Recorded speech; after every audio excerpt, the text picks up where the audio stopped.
বইগুলো একটা তুমি দাও।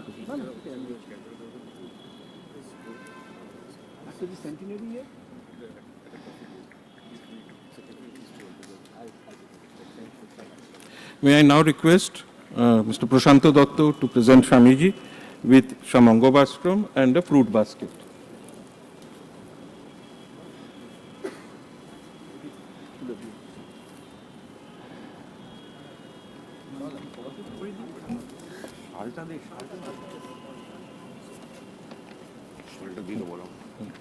প্রেসিডেন্টের দিকে চলে যাও তুমি শালটা নিয়ে। May I request Swamiji to accept a shawl from Dr. Ghosh.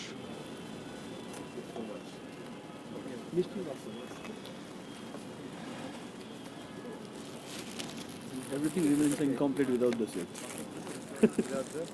Everything remains incomplete without the seal.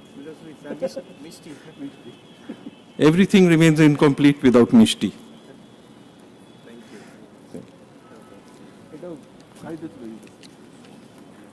May I request Mr. Prashanto Datta to kindly introduce Swamiji.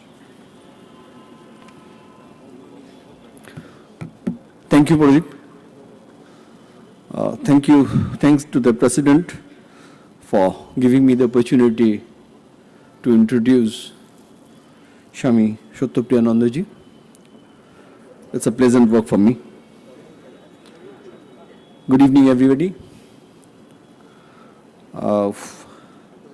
A few months back, after the pujas, the President one day in his chamber called me, Prashanto, you want to do something on the auspicious occasion of Swamiji's birthday. Then, after a month, I learned that Swami Sarvapriyananda is coming to India. Sarvapriyananda is coming to India. Then I contacted him, and last Saturday, he was pleased to give consent. I'm thankful. Pranam to Swamiji. Most of us present here are followers of Swamiji in social media. So, for his introduction, I'll be very brief. Before Shunnash,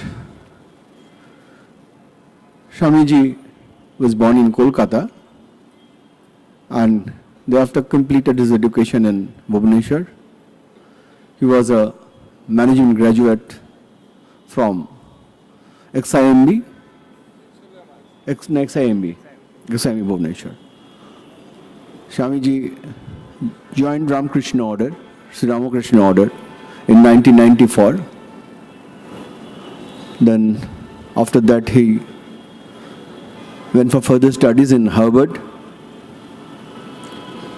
He held many important posts in Ramakrishna Mission.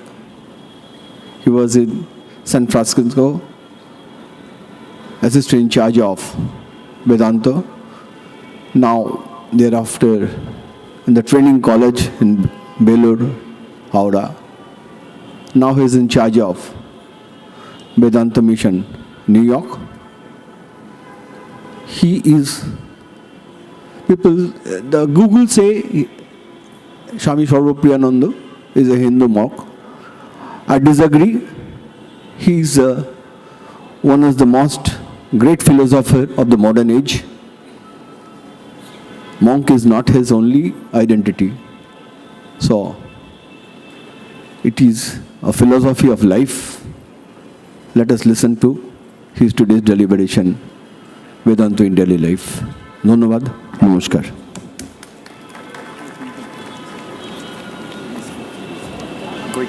আমি এটা এখানে অসুবিধা হবে না? ঠিক আছে।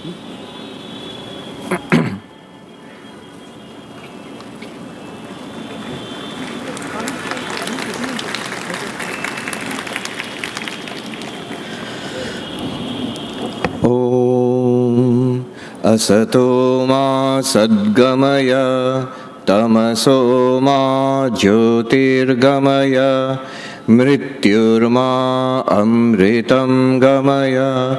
Om Shanti Shanti Shanti. Om, lead us from the unreal to the real. Lead us from darkness unto light. Lead us from death to immortality. Om, peace, peace, peace. Namaskar and good evening, everybody. Respected President of Calcutta Club, Prashanta Babu, who was indefatigable, whose endless persistence, that's the result which you see here this evening. And this amazing audience, ladies and gentlemen, it's a great pleasure to be here, and I mean it. I couldn't have expected this amazing gathering here in Calcutta Club this evening. I must start with a confession. The Calcutta Club, I've been here once earlier, I was giving a talk, and this was the place of one of my greatest faux pas. So I'll start with that. This was more than 10 or 12 years ago, and the Rotary Club had invited me for a talk here at one of the rooms here in Calcutta Club. And I remember going in there. I had come early, so I was waiting for the audience to gather. And this lady, she came up to me, very gracious, very hospitable. She made me feel at home. We talked. She was asking me about where all I had given talks. And I said, last week I had gone to Burdwan University. And she said, oh, Bardhaman Vishwavidyalaya Kothai, where did you give your talk? And I described that Golab Bagh campus there. And then she said, oh, ota to amar ghar chilo. I was a little taken aback. That is a big auditorium. How can it be, like a girl's room? Then she said, oh, I should have introduced myself. She was the princess of Burdwan. So Burdwan Rajbari. So she had, her father is basically the one who had donated the Golab Bagh campus. And as a kid, she lived in the which is now a university auditorium, ওই বাচ্চা মেয়েটির রাজকুমারীর ওটা ঘর ছিল. Now, the faux pas was, when the talk started, I started with, Swami Vivekananda, practical Vedanta, and Swami Vivekananda, how he had said that this Vedanta was most practical.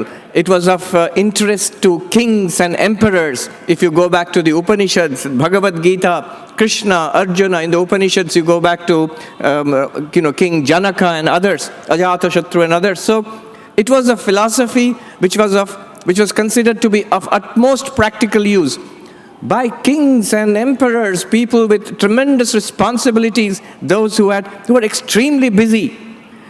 The emperors and kings of ancient times were, they had real responsibilities. They were not like the royalty of present times, who are basically just, symbols and they don't have actual power or responsibility. এটা আমি মুখস্থ করে এসেছিলাম, বলে গেলাম. Now she was sitting right there in front. Then I realized suddenly, the gentleman sitting next to her was nudging her, ওই তোমার বিষয় বলছে আর কি. But yes, that's a good place to start. Vedanta is a philosophy which is of tremendous practical utility. I think that's the reason why the Bhagavad Gita, Vedanta was put in the Bhagavad Gita, which is set in the battlefield, and not in an ashram, not in Sanskrit or toll, like a rishi's ashram or in a monastery. It's set in the battlefield, in the midst of crisis. And the highest philosophy is taught there. Arjuna's question had nothing to do with philosophy. He just wanted an answer, to solve his ethical dilemma. But instead of giving him a direct answer, should I fight this battle or should I not? Krishna gave him the highest Vedantic philosophy, drawing upon the Upanishads. Therefore, Vedanta is something that is useful in our daily life. If kings and emperors, people who were very busy under tremendous stress and responsibility, if they found a use for it, if they found it of great psychological support and source of strength and inspiration in their day-to-day lives, how much more so we can derive benefit from it. Swami Vivekananda says that it's no excuse to say that we are busy, we have no time. Those emperors and kings were far busier than we are. If they found time for it, we can very well find time for philosophy in the midst of our life. So we'll dive straight into the heart of Vedanta. What I propose to do here, in the time remaining to me, is explore the heart, the core of Vedanta. I'll present it in a language, as far as I've understood, in a language which is relatable in this day and age. And then we will see what use is it to us, to everybody here. Not just for monks, not just for scholars, but also for the person in the midst of the daily struggle of life, everybody. Vedanta starts with the question, who am I or what am I? This question goes back to very ancient times. Right now there is an upsurge in interest in consciousness studies. We are living at a very interesting time. In the last 20 years or so, psychologists, brain scientists, neuroscientists, philosophers, AI, people interested in AI and computer science, a lot of people are interested in what is consciousness. Evan Thompson, who's a professor of philosophy at the University of British Columbia in Vancouver, in his book, Waking, Dreaming, Being, he begins the book by saying, consciousness studies did not start today. It's not a new subject. It started thousands of years ago in the Indo-Gangetic plain in the texts called the Upanishads. Thousands of years ago. And then he goes on to say, these Upanishads are so central in the history of human thought that we should date history not by BC and AD, but before Upanishad and after Upanishad. Now, as a monk, as an Indian, we are a little reticent. We won't go forward. We feel it's rather in poor taste, to say that all of history should be dated with before Upanishad and after Upanishad. But Shahib jokhon bolchen thiki ache. I mean, since he has said it, Evan Thompson has said it. But it's important. What's the question there? One of those Upanishads, they're all in the form of inquiries, questions, and philosophical explorations. One Upanishad starts like this. Kene shitam patati preshitam mana, kene shitam vachamimam vadanti, chakshu shrotra kaudeva yunakti. That means, inspired by what, illuminated by what, impelled by what are these words being uttered? Are these thoughts being thought in the mind? By what do we get the experience of seeing and hearing? All our conscious experiences. And then the answer is given in a rather paradoxical way. Shrotrasya shrotram manaso manoyat. The answer to this question, what is that which gives us the experience of thinking, talking, hearing, smelling, tasting, touching? And the answer is, it is the ear of the ear, it is the eye of the eye, it is the mind of the mind, it is the speech of the speech. It's an indirect way of referring to consciousness. That one principle in all of us, which gives us this first-person experience. It's a bit like all these electrical devices. Here is the microphone, which is amplifying sound. Here are the bright lights, which are illuminating everything. There is the screen, where it projects an image. All of these, the devices are different. The functions they perform are various. But they're all inert until there's one principle which runs through all of them and makes them do what they're designed to do. And we'll of course say it's electricity. That's a good example, a good metaphor.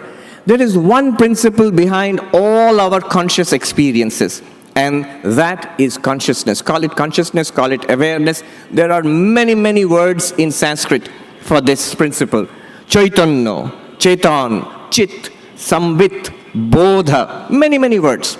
This is something that our ancient Indians, Hindus, the Vedic Hindus, Buddhists, Jains, philosophers of a wide range of views. They investigated what is consciousness.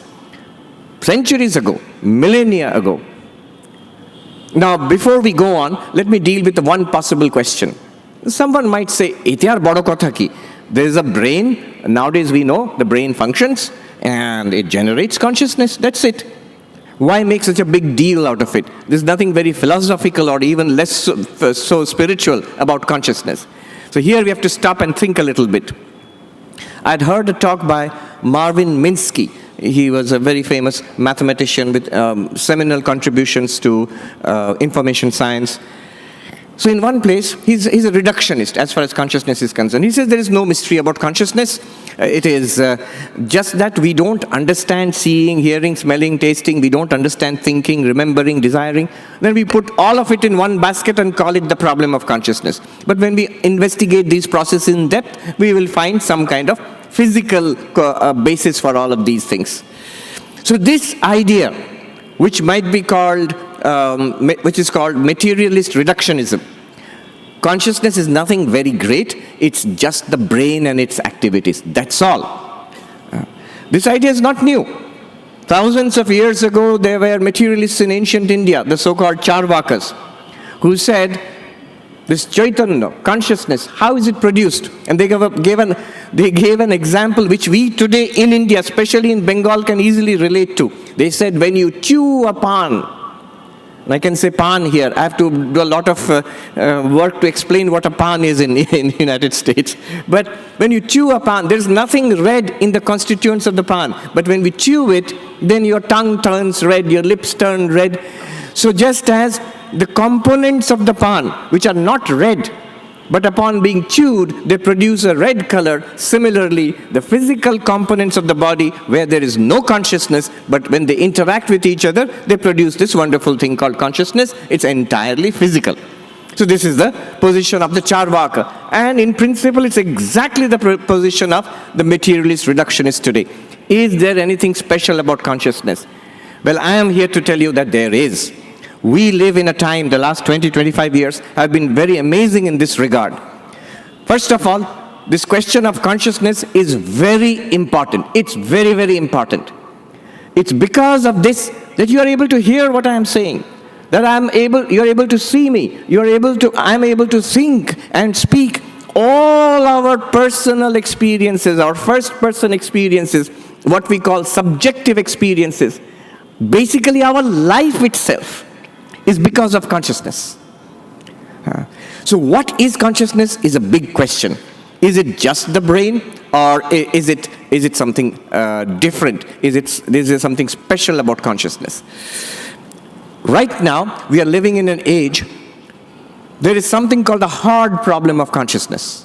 David Chalmers, who is an Australian philosopher, and he, in fact, is right now in New York University. He's the head of the Mind-Brain Consciousness Unit. He coined the phrase, the hard problem of consciousness, a couple of decades ago. By that, what he means is that what we call consciousness, this deep personal experience, it cannot be reduced to the objective processes going on in the brain. His point is this.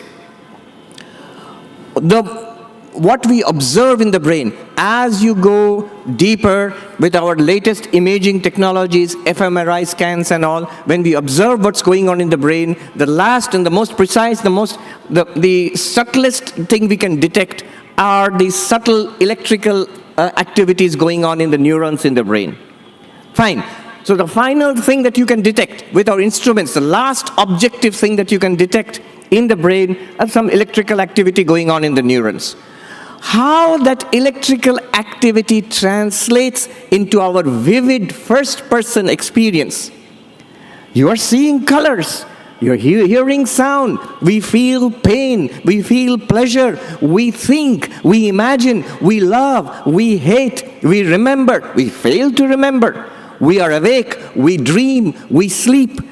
All of these experiences. How is it bursts of electricity? There is some correlation, clearly. When the electrical activity in the brain, there's a neural correlate. So when you feel pain, and the scientist will scan the brain and see that some part of the brain is lit up. But is it correlation? Is not causation. And especially when the explanatory gap, it's called an explanatory gap, the gap is so big. Imagine, burst of electricity, taste of Rasgulla. There's a huge gap. How is it translating into the vivid first-person experience? And it's not a small thing. This vivid first-person experience is what we call life itself. And so David Chalmers said, you cannot reduce our first-person experiences. All these experiences of seeing, hearing, smelling, tasting, touching, thinking, remembering. এই যে ভেতরের অনুভব, the Sanskrit word is very interesting, anubhava. So this anubhava, you cannot reduce it to just brain processes. How are these brain processes producing a subjective experience? Notice, everything in the universe, whatever you see here, has a physical dimension, and that's all. None of these things have an internal subjective aspect to it, except your brain. How is that possible? The brain has an objective aspect, which you can scan and dissect and observe. But an internal subjective aspect, which is basically you and I and him and her. How? So this is called the hard problem of consciousness. About 25 years ago, one of the leading neuroscientists, Christoph Koch, and David Chalmers, they had a bet, a challenge, a bet. Christoph Koch said the way neuroscience is progressing, within 25 years, we'll be able to explain consciousness in terms of brain activity. 25 years. And David Chalmers said, no, you cannot do it. Because it's, in principle, you're making a category mistake. You're trying to explain something that is subjective in terms of objective processes. It can't be done. So they had a bet, 25 years. And they'd forgotten about it until about a few months ago, somebody reminded them, 25 years are over. So who won the bet? Have we been able to understand consciousness in terms of brain? And the unanimous response was, no. In the last 25 years, neuroscience has progressed, brain science has progressed, but we are not even one step closer to understanding what consciousness is. So I think finally, it came out in, I think, Scientific American or somewhere, and there was an article, one of the leading science magazines. It was all over the news.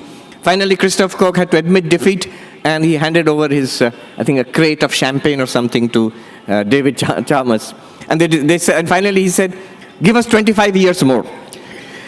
So this is called promissory materialism. Promissory materialism means, I will explain consciousness in terms of brain, একটু সময় দরকার 25 বছর 50 বছর দিন then I will be able to explain it. And one scientist actually told me, Massimo, who is a philosopher and a biologist in the City University of New York.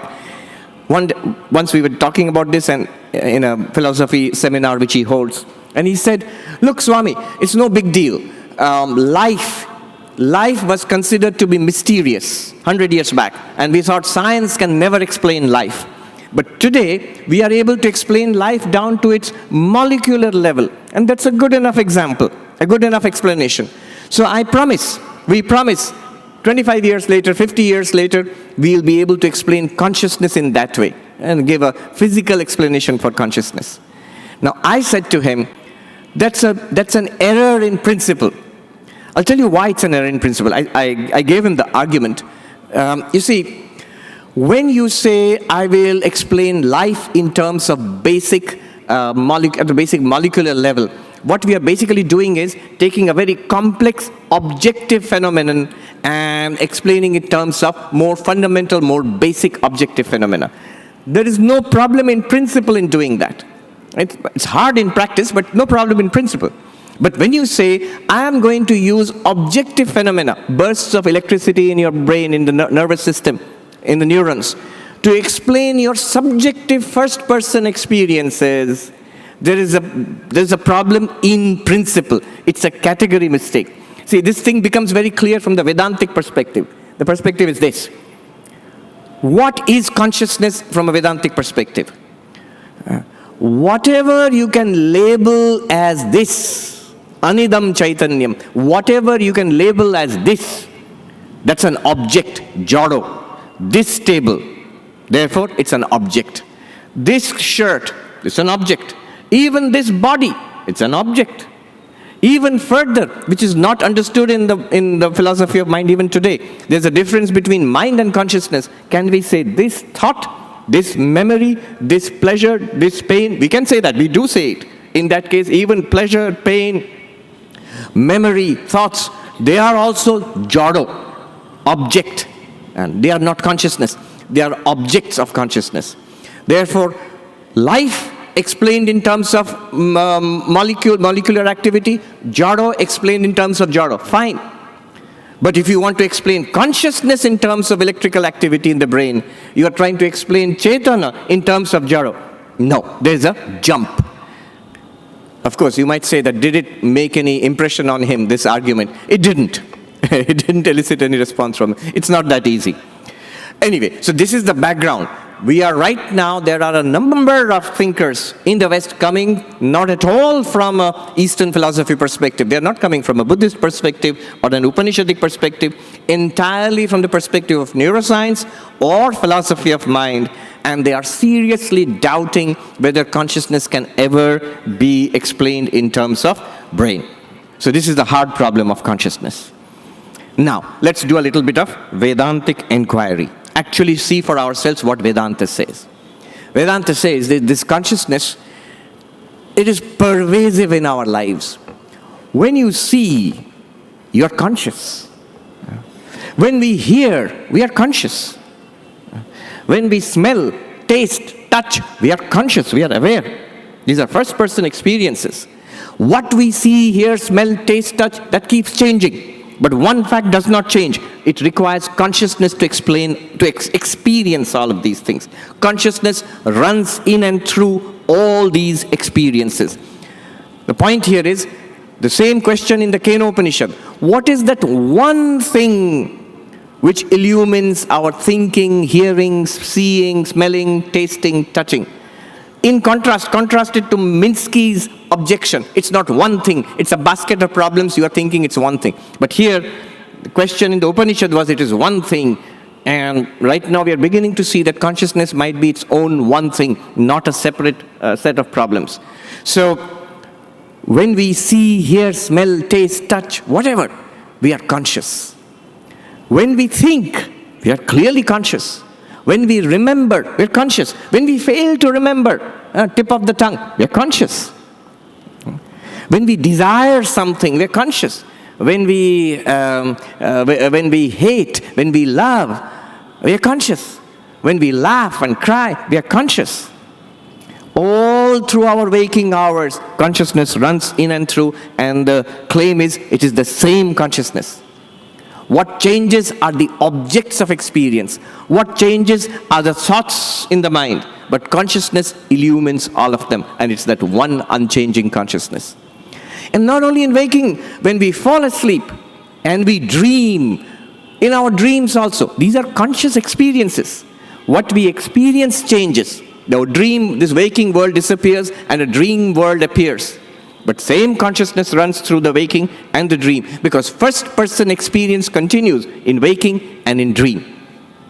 And the big claim in Vedanta is that in deep sleep, sushupti, when we fall asleep, when there is no experience of the external world, there is no experience of a dream world.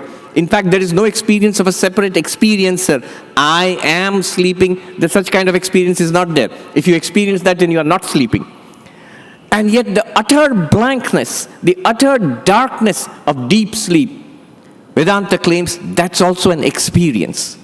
And logically it makes sense, because we wake up and we claim, I was awake, I slept and dreamt, and there was a period of absolute blankness, I did not know anything. If we can report that, then it must have been an experience, a very peculiar kind of experience, not a subject-object experience, but an experience nevertheless.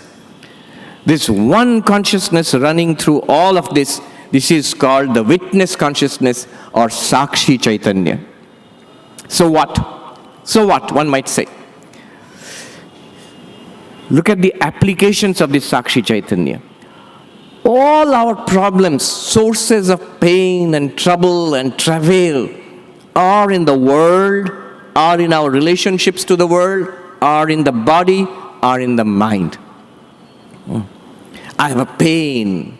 Where? In the body. Notice, when you fall asleep and you dream, you don't experience the physical pain. But you might experience the suffering of a nightmare in the dream, right? So, all of these problems are physical problems, mental problems. If the consciousness by itself is distinct from the body, distinct from the mind, then the problems may belong to the body-mind, but not to consciousness. There's this lovely story which I have repeated so many times. I think some of you may have already heard it, but it's very telling. A gentleman went to the certain monk in the Himalayas and said, in Hindi, this story, I'll translate, but he said, Mahatma ji, मैं बहुत दुखी हूँ. Oh Swami, a monk, I'm in great suffering. I'm suffering. I'm unhappy. And the monk said, do you experience your unhappiness? आपको दुख का अनुभव है? Do you experience your unhappiness? Of course. Because I'm experiencing unhappiness, misery, that's why I have come to you. That's why I'm saying I'm unhappy. Then the monk said, if you experience your unhappiness, दुख का अनुभव अगर आपको है, तो आप दुख के दृष्टा हो, आप दुखी नहीं हो. Just as, what it means is this, if I experience this piece of cloth, then I don't become a piece of cloth. I am the witness of this piece of cloth. If I am the consciousness experiencing this body, then I am the witness of the body. I am not the body. If I am the witness of a thought, then I illumine and experience the thought, but I am not the thought. This feeling of unhappiness, depression, misery, which was not there, consciousness illumined the absence of misery. Now consciousness is illumining the presence of misery in the mind. After some time, consciousness will illumine the absence of misery again in the mind. The misery is not in consciousness as such, it's in the mind. आप दुख के दृष्टा हो, आप दुखी नहीं हो. So this gentleman went and thought that way. It works. It creates a psychological space between us and our troubles. So he came back and he said to the monk, आप ठीक कहते हैं, you are right. मैं बहुत शांत हूँ अब. I'm very peaceful now. Immediately the monk was upon him like a ton of bricks and he said, आप शांत नहीं हो, आप मन में शांति की दृष्टा हो. You are not peaceful. You are the witness of the peace in the mind. You are that same consciousness which is illumining a peaceful mind. Now see, this is brilliant. Because the moment you identify with the peace in the mind, after some time the mind will again become disturbed. And you will say, oh, in the ashram, in the Himalayas, in Calcutta Club of all places, I was very peaceful. Now when I've come out into the Calcutta traffic, I've become very restless again. No. You were the witness of the peace in the mind. You are now the witness of the restlessness in the mind. Being thus free of peace and restlessness, that is true peace. The Upanishads say, Mandukya Upanishad, Shantam. That means the self, consciousness, is not peaceful. The mind can be peaceful or restless. But the consciousness itself is peace itself. Your very nature, our very nature as awareness is peace itself, which knows no disturbance, which cannot be disturbed. New Testament, Bible, Jesus Christ says, peace that passeth understanding. Now, in a Vedantic sense, it immediately makes sense. Understanding is buddhi. And the consciousness is that which illumines the buddhi, illumines the intellect. So the peace, which is the very nature of consciousness, it surpasses, passeth understanding. It's a very Vedantic interpretation of the New Testament statement. Now you see the deep impact, the use of this kind of philosophy. That all our problems, it creates a gap between you and the problems. Somebody came to a monk, and Vedantic monk, and was talking about the sorrows and sufferings in life. And this monk said, I'm not interested in your problems. I'm not interested in your problems. The gentleman thought, how cruel. You're not interested in my problems. The monk said, I'm not interested in your problems. I'm interested in you. The difference between you and your problems, I and my problems, the problems will still remain, but we are better placed to deal with these problems. See, let's take a step back. What can spirituality do and what can it not do? What does spirituality really do? Any kind of spirituality. It's very telling, one of the original sources in Buddhist texts, they talk about this story. Somebody went to the Buddha and asked him a question, a monk. I have a question for you. What is the question?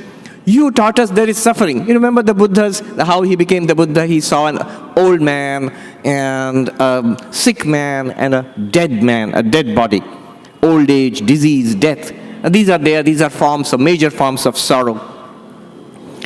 The senior-most member in our Vedanta Society in New York is Bill Conrad. He's 99 years old.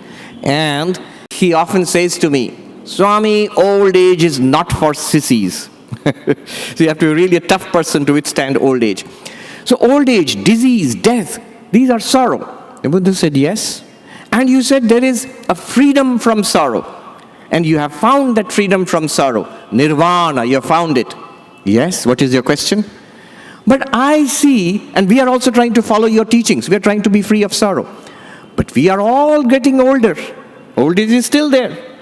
And we get sick from time to time. Disease is there. Some of us have died. Eventually we will all die. And more so, you, the Buddha, you are getting older. You get disease once in a while. And unfortunately, it's quite possible very soon you will also pass away from this world. So how did you overcome sorrow? Your whole project was, we'll go beyond sorrow. Old sorrow is old age, disease, death. Still those things are there. So how have we overcome, how have you overcome sorrow? So the Buddha said that this is what spirituality can do and cannot do. He said, imagine a person hit by an arrow. And imagine the pain. And immediately the person is hit by a second arrow. Imagine the pain and the suffering. And the Buddha says, the first arrow is what the world throws at you. Life, old age, disease, and finally death. That's the first arrow. The second arrow is our reaction to that. Is our reaction to what life is throwing to us. And this is the Buddha's insight.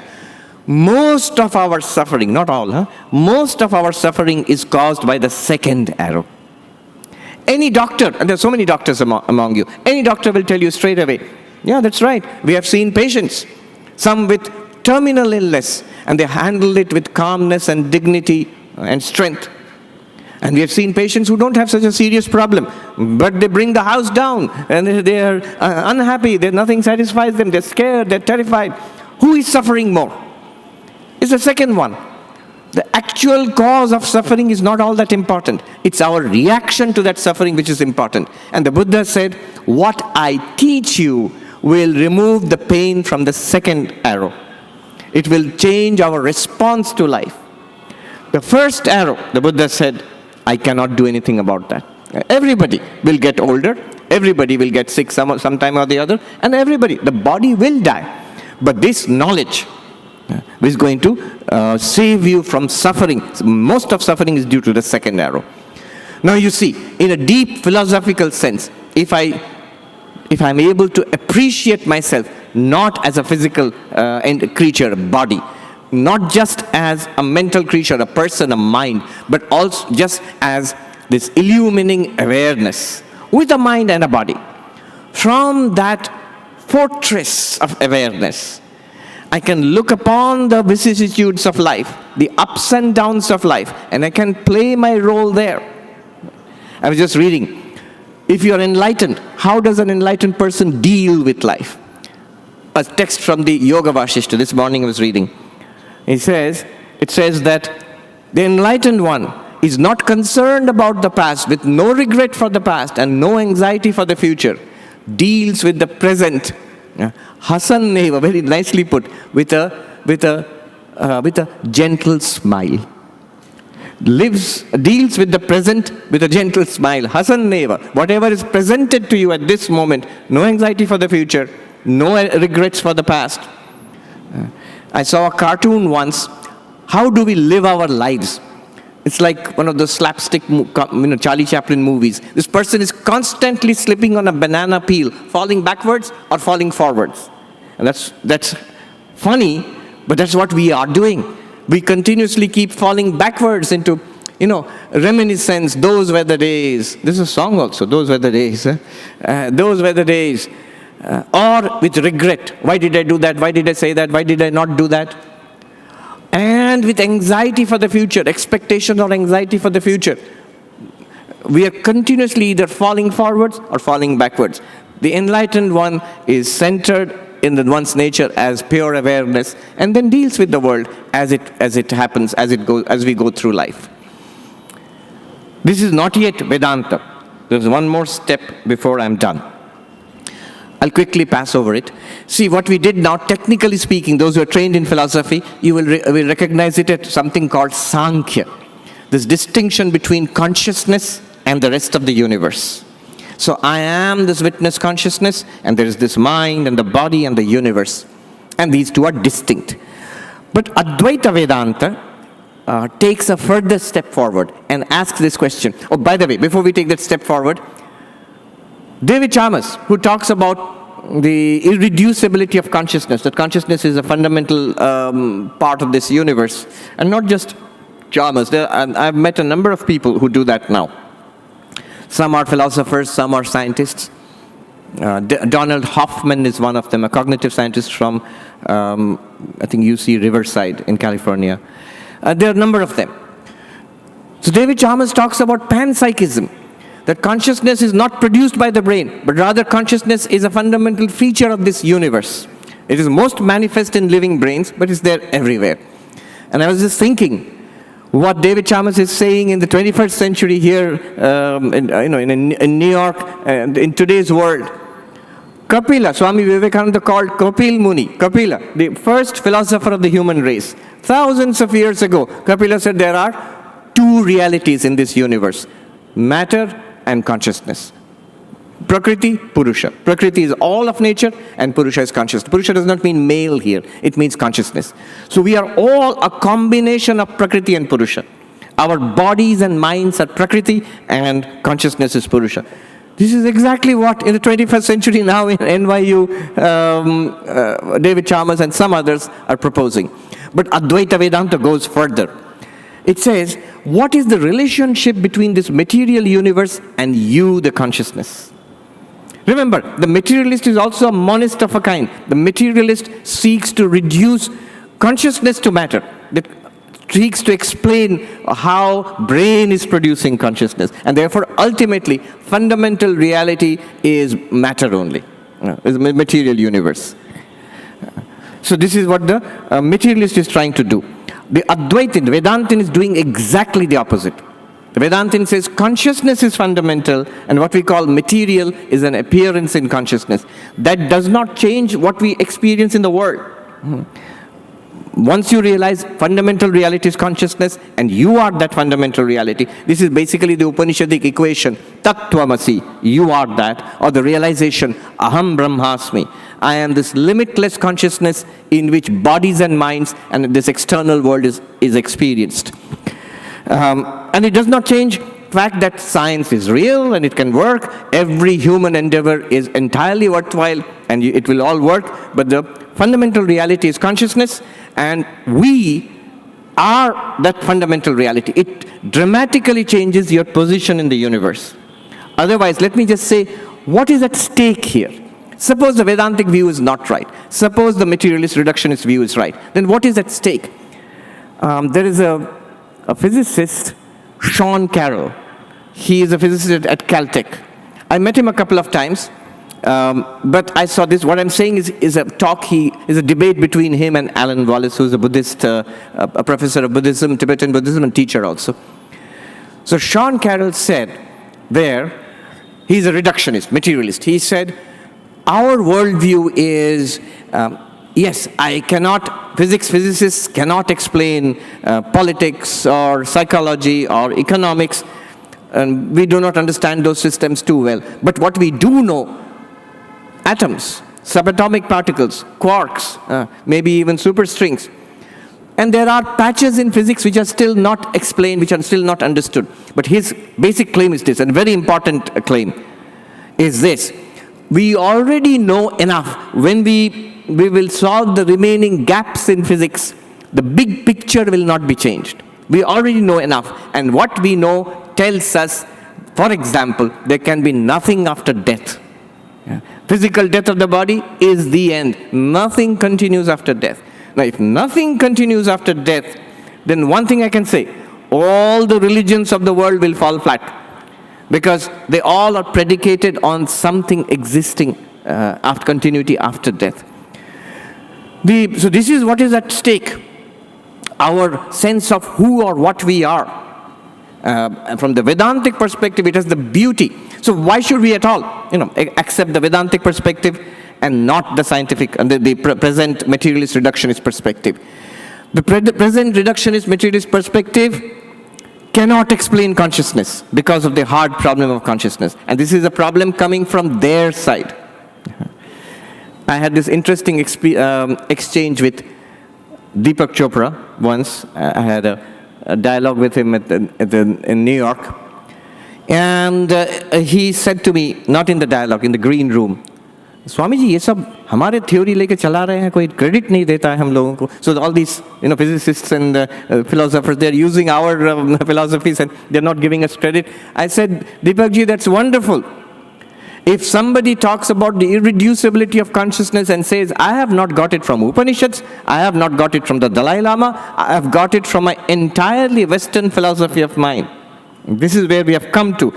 That's much better for you. And much better for even Indian thought, Upanishads, Vedanta, this from various angles, from different cultures, across oceans of time and space. If you're coming to similar conclusions, that transcends your case. It's not a problem of giving credit. I don't think it's all that important that we're always hungry for credit for something. This is more important, that there's a consensus developing, not a consensus, that's a big word, but certain questions are emerging across thinkers, philosophers of mind, neuroscientists. Oh yes, another one. AI. This is a new thing in the world today. Artificial intelligence, Chat GPT and everything. Before I delve into it, before I forget, Sam Altman, who is the founder of OpenAI, Chat GPT, somebody told me in his Twitter feed, X feed now, so somebody asked him, tell us one thing that we don't know. One thing that you believe that we do not know. And he said, Atman is equal to Brahman. I don't know, you can check it out. Some people checked it out and told me it's true. He is interested in Vedanta and he does actually think that the Vedantic worldview is valid. All right, here's my point about AI, for what it's worth. Now you have these machines, these programs, which can replicate some of the most subtlest, finest capacities of the human mind. Creativity. We thought this is uniquely human, but it's not. Not that these machines or ChatGPT is creative in the way you or I am creative, but it can replicate those results. So for example, when somebody introduced me to ChatGPT, I asked ChatGPT, write me a poem on Vivekananda. And it wrote a nice poem. Not poet laureate material, but pretty good, I would say. And then it proceeded to do something no poet in the world can ever do. I asked it to write another poem on Vivekananda, and yet another, and it wrote 3 different poems within 3 minutes, less than that. And I'm sure if you ask ChatGPT to keep writing poems on Vivekananda, it will do so all day long and produce passably different poems. Which poet in the world can do that? In NYU, we were shown pictures, paintings, and said, please distinguish between which were painted by AI and which are painted by human beings. And we could not. Nobody could. Their short stories are being written by AI. I read about the science fiction magazine, which has been put out of business. They shut down publication because they got so many submissions, so many short stories, all written by ChatGPT. I have heard from professors, from lecturers in different universities across the world, who are all worried about assignments which are, refined or done through AI. So students are submitting assignments written by AI. Creativity. So this AI is duplicating some of the most subtlest, the most refined aspects of the human mind. Intelligence, creativity, decision-making, driverless cars. San Francisco, those who have gone, you've seen. And there's an amazing sight of cars going past you without drivers, without passengers also sometimes, and driving better than you. So AI is doing all of that. You might say, so what's your point? My point is it's doing all of it except one thing. Yes, consciousness. None of these machines, driverless car, ChatGPT, or whatever you call it, none of them are conscious or remotely close to replicating consciousness. See, my question here is this. Creativity is complex. Intelligence is complex. Decision-making is complex. And you're able to model that. Why are you not able to model consciousness, which is very simple? What does consciousness do? It does only one thing and one thing only. It gives us first-person experience, subjectivity.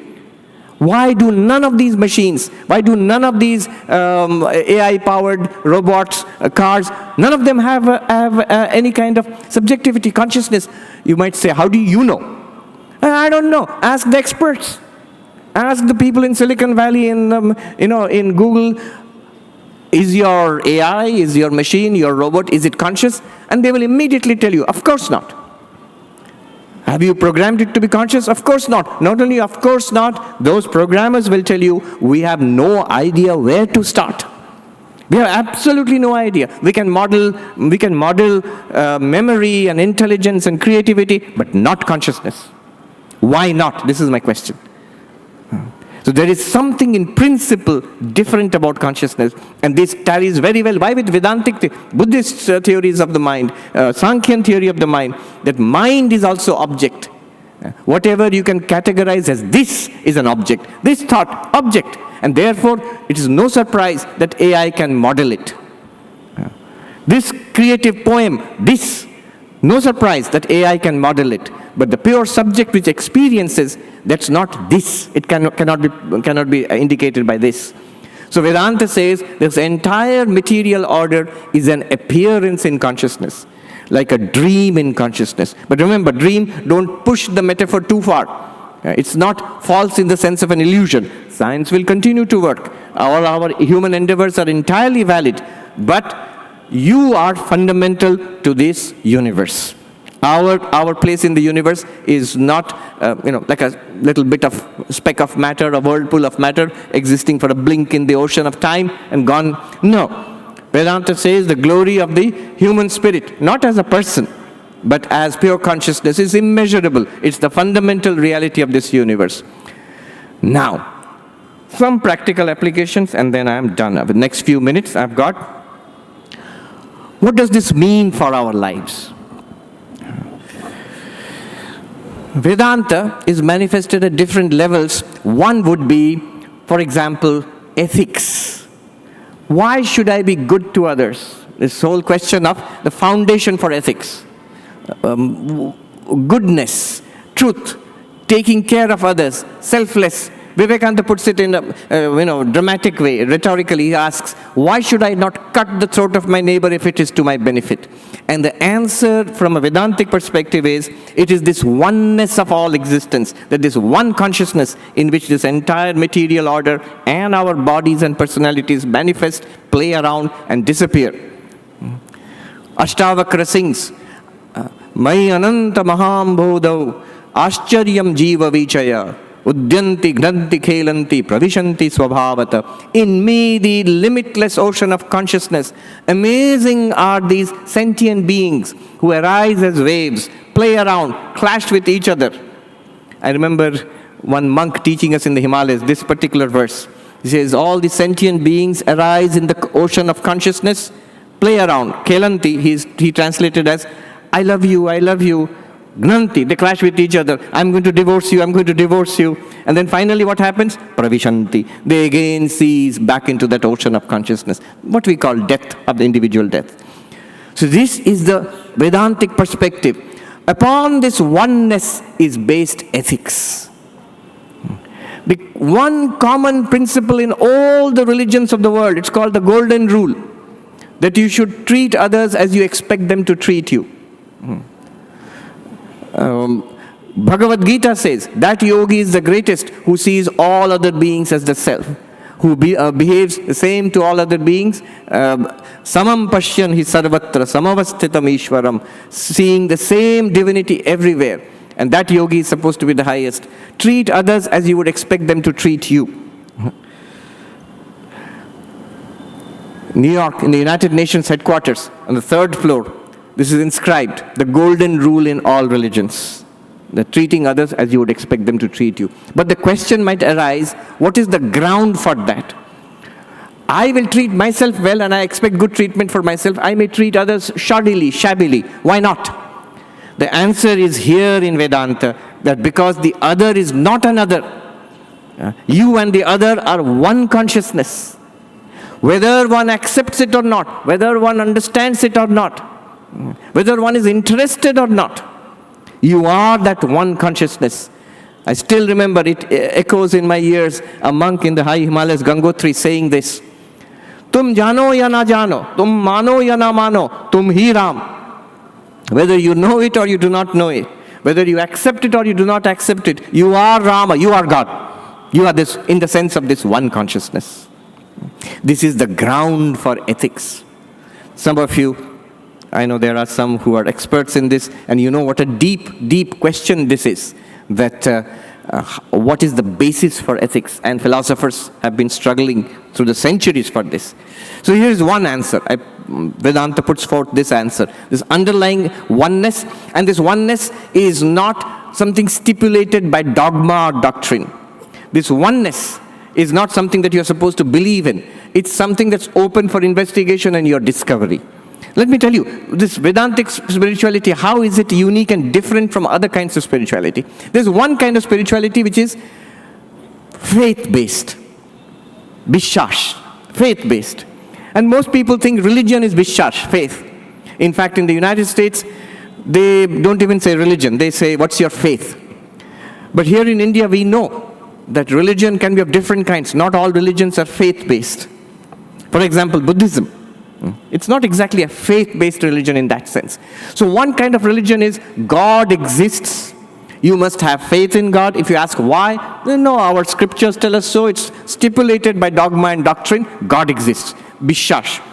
The devotional kind of religion, the bhakti kind of religion, which is valid, by the way. I'm not criticizing it. It's valid, very much valid. Sri Ramakrishna was a Parama Bhakta. So it's valid, but it depends on faith. If you start with doubt, it will not work for you. If you start straight away, if you start from the beginning with Sam Harris or Christopher Hitchens or Richard Dawkins, then bhakti will not work for you. Today, we can doubt it. There's a skeptic will say, I don't believe in God. I think not only skeptic, every teenager is a skeptic. I think in every house, all parents must have said, so at least that's the state of mind in teenage. So that is one problem with the devotional kind of religion. There's another kind of religion, which is an empirical kind of religion, which is very peculiar to India, the mystical kind of religion. You will meditate and you will have experiences, extraordinary mystical experiences, which will prove to us the truth of the claims of religion. After all, it was right here in Calcutta that more than 100 years ago, the young boy Narendranath Datta, he went around asking this most empirical of questions. Have you seen God? Not, does God exist? Why should I believe in God? Not like that. Have you seen God? Day before yesterday, I was talking to a most eminent philosopher, Professor Arindam Chakravarti, who was outside India working in Hawaii for the last 30 years, but he has now come back to India, and he's now just a couple of days back, he's joined Ashoka University. So he was giving a talk at the Ramakrishna Mission Institute of Culture in Golpar. And he said, the Indian spirituality is the most empiricist of all, because always here is the question of experiencing God. Bhagavad Darshan, Bhagavad Labh, not just Bhagavad Vishwash in a dogmatic way. It's the most empiricist of all. And in a very typically Arindam Chakravarti turn, he said, rather it is science which depends on reliable testimony. Most of science, at least at the level at which we inquire it, is not directly connected with experimentation or testing of hypothesis. It's reliable testimony. What I mean by this is that there's a book, Why Should You Trust Science? And I was at the release of the book. This was at Harvard University about 3 or 4 years ago. And I remember I was running from a class in Madhyamaka Buddhism conducted by Professor J. Garfield. And I said, sir, there is this book release, I want to attend it. Why should we trust science? And the professor said, remember, he was teaching Nagarjuna, anti-foundationalism. So he said, why should we trust science? Well, it better not be because we tell you to trust science. Amra bolchi tai jonno bishwas korte hobe. But that's what it turned out to be. Amazing. The professor who wrote that book, she is a geologist. It's not experiment. She said, I am a scientist. I have never conducted an experiment in my life. The way we work is, we gather data, we form a hypothesis, we write a paper, and then it is evaluated by a committee of our peers, a system of experts in our field who vet it and say this is okay, this is not okay. Basically, it is what is called aptavakya in Sanskrit, reliable testimony. Most of science at the level at which we encounter it. So this demand for empirical experience, that's another kind of spirituality. But so by meditation, Patanjali Yoga, by meditation, I can have extraordinary experience like Sri Ramakrishna had, vision of Kali, very empirical approach. Now what is the problem with that? It's valid, absolutely valid. I believe in the validity of genuine mystical experiences. But the problem with that is, it can be doubted. By the very definition of mystical experience, it's not a public experience. Kathamrita, when we read Gospel of Sri Ramakrishna, Kathamrita, we see Sri Ramakrishna is having a vision of Ma Kali. Very good. But notice one thing, nobody around him is having that vision. So the natural reaction is, oh, ekta pagol. So that's what many people thought about Thakur, the Pagla Bamun. How have mystics been received throughout the ages in different religions? They've always been accused of being crazy or mad. So this is a problem. In today's world, much more polite, much more correct, politically correct. Nobody's going to accuse you of being crazy. But a neuroscientist will tell you that we have no doubt that you're experiencing some light, some vision, you're feeling one with the world. That's because you have a clot in this part of your brain and a little stroke there, and that's why you're feeling like this. Not that you're really one with the world, the universe, or you're seeing God, nothing like that. So it can be doubted. Mystical experience can be doubted precisely because it's not a shared public experience, well understood experience. That's why it can be doubted. Hume, he said, extraordinary claims require extraordinary proof. So I am seeing God is definitely an extraordinary claim. So it requires not only proof, it requires extraordinary proof. Now, contrast that with what we did in Vedanta just now. Nobody asked you to believe in anything. Nobody asked you to have some mystical, extraordinary experiences. What experience do we need? Just the experience of being conscious. We all are conscious. Experience of waking, dreaming, sleeping. Experiences of subject and object, drashta and drishya, seer and the seen. The beauty of the Vedantic approach is, it starts with quotidian experience available to everybody. Nobody can doubt it. It starts with the Descartian indubitability of the self, that I exist. Nobody can doubt it. And it builds its way up from there, all at every step being faithful to experience and to reason. It's a subtle path. And that's why it's not very popular. But I think it's worth considering. This is where I find, if I talk about bhakti, nobody's going to listen to me in the halls of academia, in the psychology departments or psychology. They might be interested, especially in psychiatry, if I talk about that. But otherwise, they will not be interested. And if I talk about yogic experiences, extraordinary experiences, they might be interested. এখন new ইয়র্কে তো সবাইকার যোগিক experience হচ্ছে because they have legalized marijuana, weed, that in the evening, especially if you step outside in Central Park, সবাই যোগী, সবাইকার দর্শন হচ্ছে. So you can doubt it. But the beauty of the Advaitic approach is, the Vedantic approach, the Jnana Yoga approach is, it proceeds on not on faith. It does not ask you to believe anything.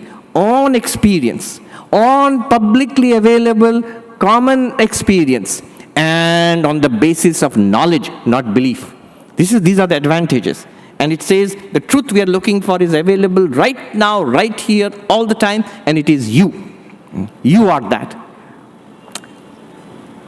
See, the reality called Brahman, Atman, is not separated from you by space. It's not somewhere else. It's here. In the United States, when you drive along, you'll see these big billboards. It says, heaven is a place. What does that mean? It's some other place. It's not here. This is the world, and there is some heaven. But Vedanta does not say that. What we are looking for, it may be there. It's in heaven also, but it's also here on the earth. It's right here. Another billboard, often you will see, after death, a black billboard, rather ominous. After death, you will meet God. And below it will be written, call 1800 something. Some dollars you have to give, and they will tell you about it, what will happen to you after death. After death, you will meet God. But what I found interesting about that was the time word. After death. Ekhon noy. Not now. After death. But what Vedanta is saying, you're conscious right now. The Atman, Brahman, whatever we are talking about is right here, right now. And it's not something other than you. It's right here, right now. It is you. So these are some of the very unique approaches of the Vedantic path. It is the basis for ethics. This is one use. Why should we be ethical? Why should we love others? Why should we be considerate? Why should we be gentle with, in our dealings with everybody? It's because we are one reality. Apon Jon. Ma Sharoda, we're talking about Ma Sharoda's birthday just a few days back. Such a simple instruction. Her very last words. Keu por noy ma, jagotta tomar. Shabaike apon kore nite sheko. Nobody is an other to you. Nobody is alien to you. They are all yours. Learn to make them all your own. This is fundamental expression of Advaitic ethics. Then another, consequence of this, service. This is something that Vivekananda emphasized. If we are all one consciousness, you are one consciousness, the same consciousness is also that poor person on the street outside. You are the top of society. That person seems to be at the bottom of society. And yet we are all one consciousness. Why will you not help your more unfortunate brother? Since you are one, his suffering and your suffering are one. Jamon amar koshto hoy, taru koshto hoy. As I fill my stomach, as I give myself the best of clothes and education, I should also endeavor to fill the stomach of that hungry man and educate the ignorant. Vivekananda therefore said, my God the hungry, my God the sick, my God the ignorant, my God the wicked. Dushtu lok, kharap lok, so called. But if you are one consciousness, that also must be that same consciousness there. People misunderstand Vedanta. Harvard Divinity School student, smart grad student, say one reason why I don't like your Vedanta, it makes Adolf Hitler and Mother Teresa the same. But in one sense they are the same, as that one consciousness. As personalities they are not the same. Huge difference. Ekjon saintly hote pare, ekjon demonic hote pare. But beyond both are the one consciousness, and therefore the demonic can also become the saintly at one time. The saintliness is a better expression of that oneness. Another question, possible question, onek prashna hote pare. Another question, then the good and evil are both expressions of that one consciousness. They are same, they are not the same. Vivekananda put it this way, test of truth. Oneness is the test of truth, because it corresponds to that ontological reality of one Brahman. And division is a sign of falsehood. Unselfishness, selflessness is a test of truth. Selfishness, that only for this body and mind, ami or amar, that is a sign of falsity. Strength is a test of truth. Weakness, he says, weakness is poison, avoid it. Avoid it like death, Vivekananda said. Strength is life. So, all things are not equal. Some things are better expressions of Brahman or Atman. The more ethical, the more one, the more selfless you are, the better expression of your own reality. You're living closer to the truth of your own self. The more selfish we are, the more ignorant we are, the more scared we are. Boy, further we are away from the expression of our own reality. We are living in a disjoint from our own reality. So this is the practical application of Vedanta in our daily lives. I mean, I see it all over, people who have not even read Vedanta. There was this, maybe the greatest philosopher you have never heard of, unless you are a philosopher, Derek Parfit.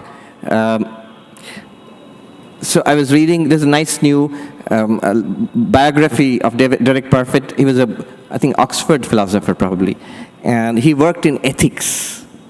And his conclusion is so much in line with Vivekananda. I don't think he's ever read Vivekananda. He says, through sheer reason, he proves that the ideal life is the most selfless life. The minimum you can keep for yourself and the maximum you can, he shows it through mathematics, he shows it. The maximum you can give away for others, that's the ideal life. Any falling short of that is unethical. That was basically his conclusion, which follows directly from the Vedanta, the Vivekananda take on Vedanta, this what he called practical Vedanta.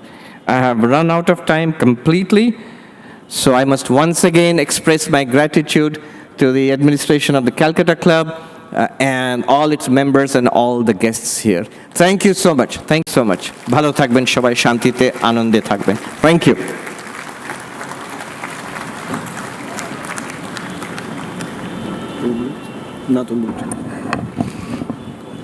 धन्यवाद महाराज के प्रणाम. I now request the President to propose the vote of thanks. Thank you, Maharaj.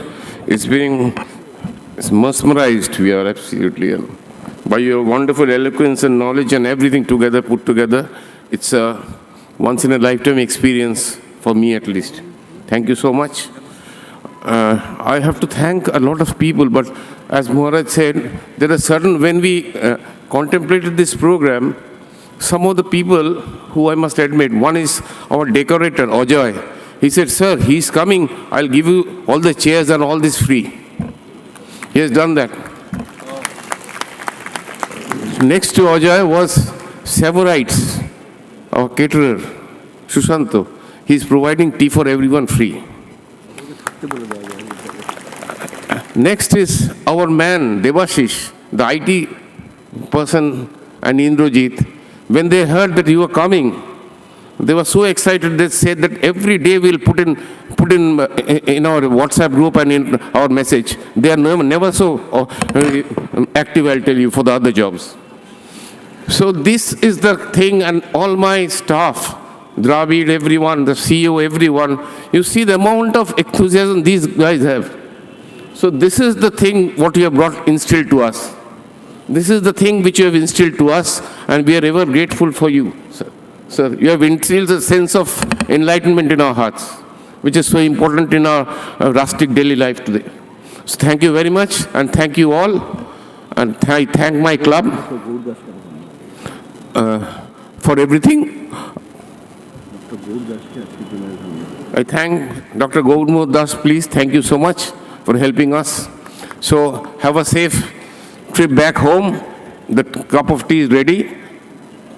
Thank you very much. Good night.